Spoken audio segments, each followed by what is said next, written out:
Hi friend, I just wanted to take a minute to invite you to our Lash Biz Babes Experience 2026. This is a one-day all online event happening on May 2nd, and our theme for the year is going all in. We are shaking things up and doing it differently than anyone ever has before. This is going to be an all online event as usual, but it's going to be 100% a curated journey throughout your day as we guide you through the mindset, strategy, and passion needed to go all in on your business to make it your best year in business yet.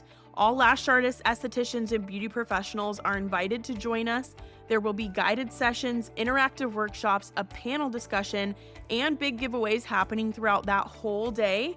And tickets are on sale now for only $199. Payment plans are available. Let's go all in on our businesses for 2026 together. All the details and the link for tickets are down in the show notes below. I would love to have you join us online in May. Hello and welcome back to another episode of Lash Biz Babes. I'm super excited. I can talk, I promise. Super excited to be back with you guys again this week and really excited for the topic that we have for today's episode. So if you're new to the podcast, my name is Erica Schramm and I am your host. I am a lash artist of over 7 years and turned into a lash business coach and educator, and I absolutely love what I do, helping solo lash artists build a full clientele and create their dream businesses sustainably. So let's just get right into the good stuff for today. We're going to be talking about building your clientele as a mom. This is something that I get a lot of messages about in my inbox, a lot of questions about, and I feel like there's not enough discussion about this in the industry, so I'm really excited to jump into it today because I think it needs to be talked about more. And the balance between building your business and having babies and being a mom is very delicate. If you don't already know my backstory, I've built a clientele for myself 2 different times. The first time it was a really slow process and I didn't have any kids yet. And then the second time it was a really quick process of building my clientele.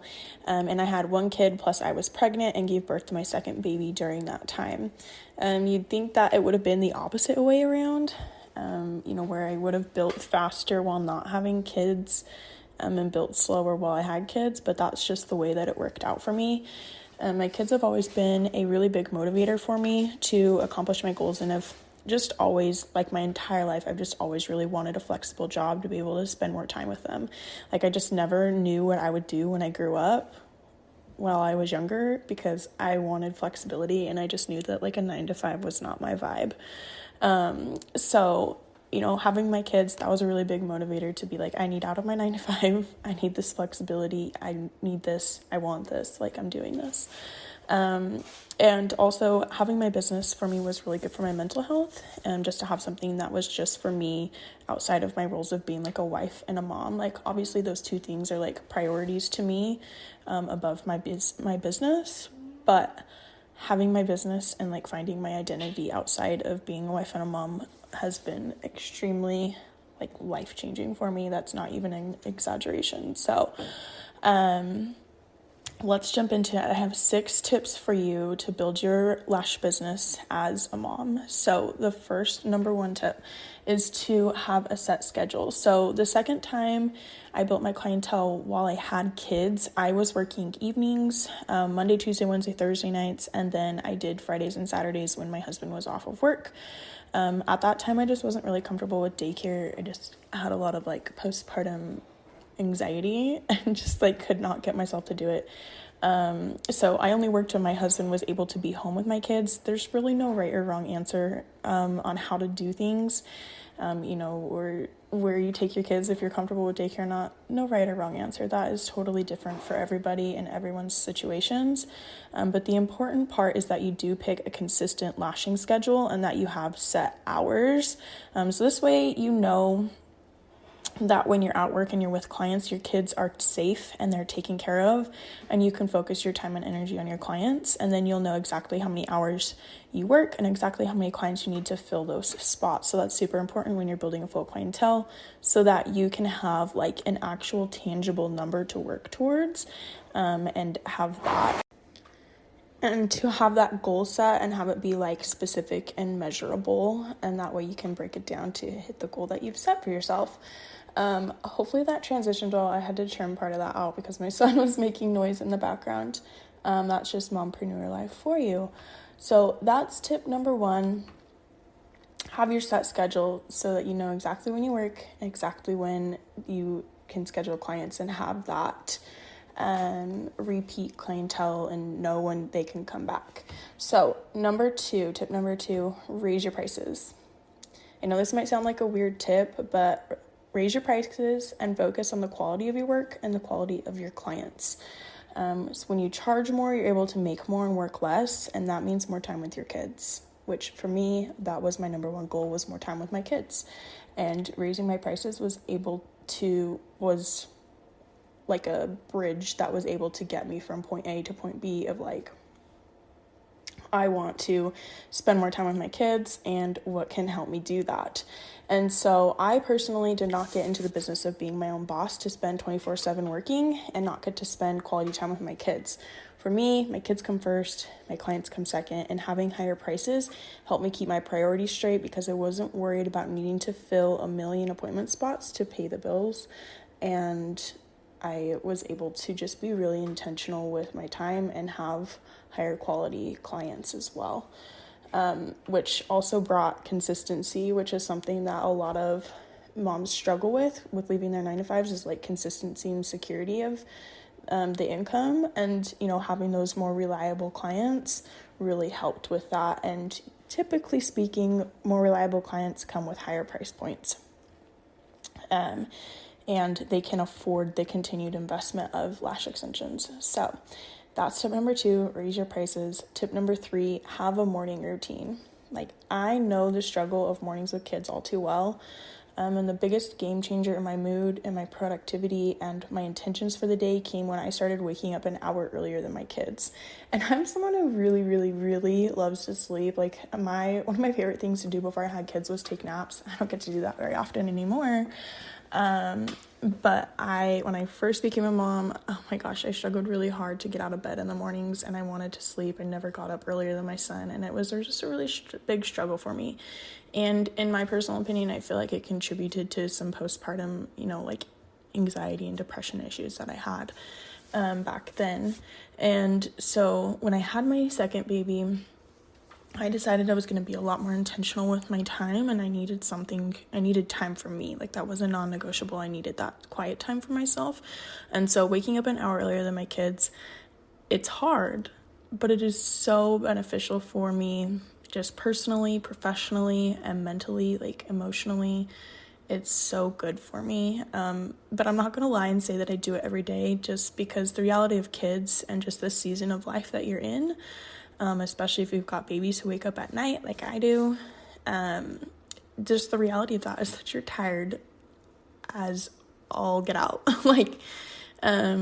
And especially if like I said, if you're getting up at night with babies, that's just a season of life that you're in. And sometimes that just requires yourself to give yourself some grace when needed. But the mornings that I do get up early, I get to enjoy some quiet time and set my intentions for the day, plan out my to-do list, stretch, journal, read, exercise, do spiritual things, meditate, whatever I feel aligned with that morning. I don't necessarily have like a specific pattern I follow every single day. Like, I definitely try to like journal and daily plan for the day every day.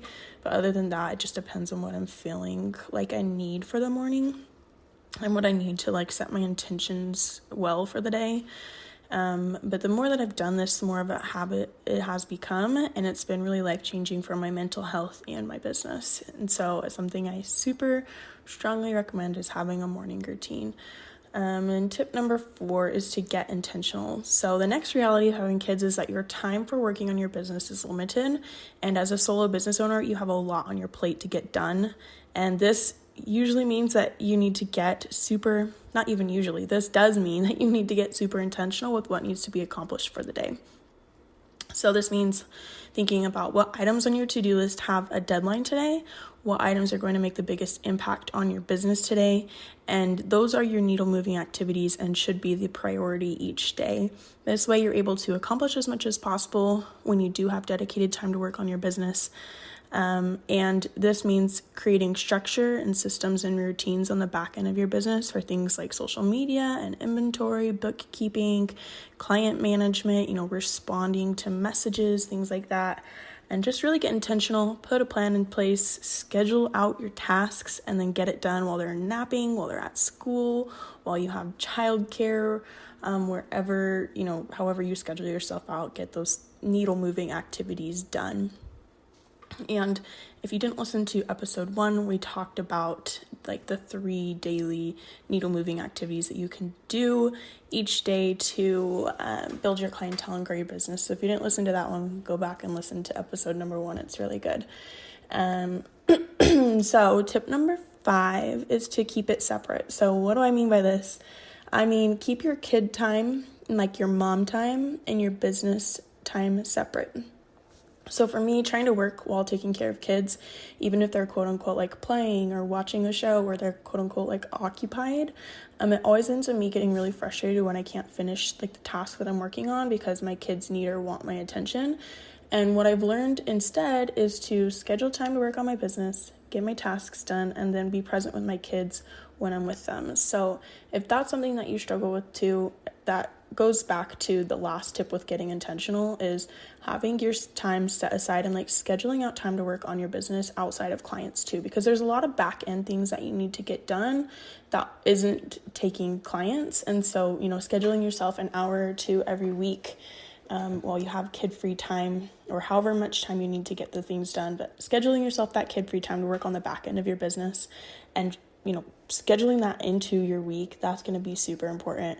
Getting your tasks done in that time, and then just being able to be present with your kids when you're with them. That's one of the biggest things that I'm such a big believer in as a Lash business coach, is getting intentional and setting up like sustainable systems and routines for your business on the back end so that it's really easy for you to manage and it's sustainable for you to manage, and you can be more present with your kids and be more intentional with them. That's been a big goal of mine the last couple of years, is to be a more present mom and to have really good quality time with them. So keeping my time separate has been really beneficial and just more productive business-wise for me, as well as helping me be more present with my kids. So that's tip number 5. Tip number 6, so our final tip, is to make a client attraction plan. So a plan for how you're going to get clients in consistently and sustainably, without burning out or spending hours and hours online, or just kind of going out there and hoping and praying that you can get clients in. But so like I said earlier, lash moms, a lot of times they're worried about running their own business because their business has to pay the bills, and we want to make sure that we can take care of our kids no matter what. Like when I'm talking to people who want to leave their 9 to 5 and their moms, that's like their number one concern, is like, I need this security and like this stability in my business before I can make the jump. And obviously it's still going to be a risk no matter what. Like it's going to be scary, you're going to be nervous about it, but that's why they want that stability. And having a client attraction plan is what's going to be able to help you do that, because you're never going to have to worry about where your next client's going to come from. You've got this plan in place behind the scenes to be able to get visible to potential clients and nurture them and attract them in and turn them into paying clients. So the best thing that you can do for yourself to help you feel secure with your business is to put a client attraction plan into place. It's going to help you fill the spots reliably. It's going to help you market on autopilot with little effort needing to be put in. It's going to take away the stress of wondering if you're able to fill in those open spots. And so this comes down to getting intentional with showing up where potential clients are looking for you. What platforms are they looking for you on? Google, Facebook, Instagram, where are they searching for a business like yours? Showing up in those spaces, getting in front of the right people in your area.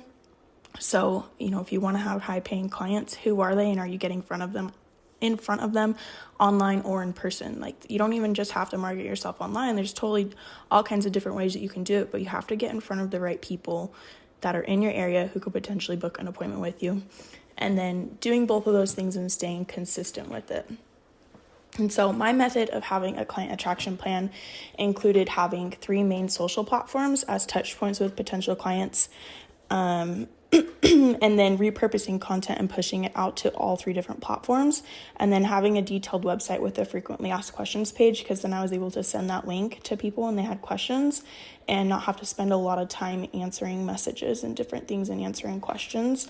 I found what worked for me to get clients on the books, and then I made it into a repeatable system to continue to book clients consistently. So on my consent form, I had a question on there that asked, how did you hear about me?